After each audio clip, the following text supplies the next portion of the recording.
Hello and welcome to Connected Plant video tutorial. This video will provide an introduction into the tool, setting you up with the knowledge to log in, start your applications and manage your profile. So let's dive into it.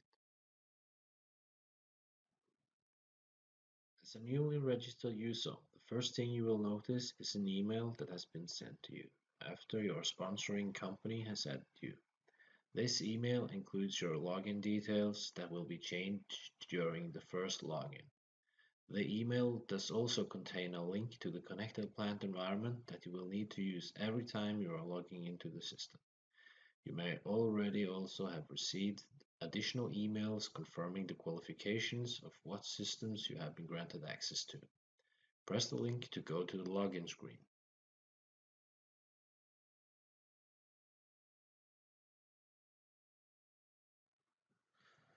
The login screen will now be presented to you. Fill in your personal details and press log on. The next screen is the two-factor authentication. Fill in your one-time password you just received, either on your mobile or email. You are now authenticated into the Secure Hub. You can either start Connected Plant application or start the file transfer tool.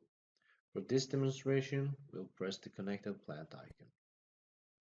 A launcher is then downloaded to your computer and is either auto-ran or you will have to pick it up from your downloads and run it.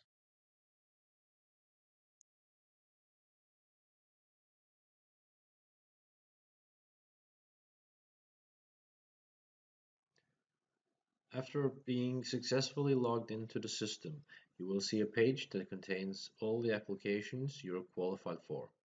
The top applications are the applications you have already been granted access to, and the bottom ones are the ones you are qualified for but does not yet have an active access permit for.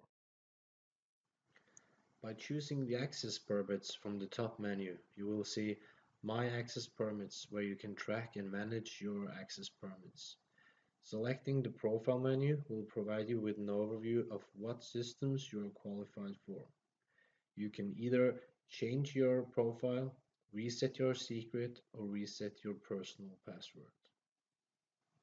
Going back to the Applications menu, pressing Start on your preferred application then opens your system.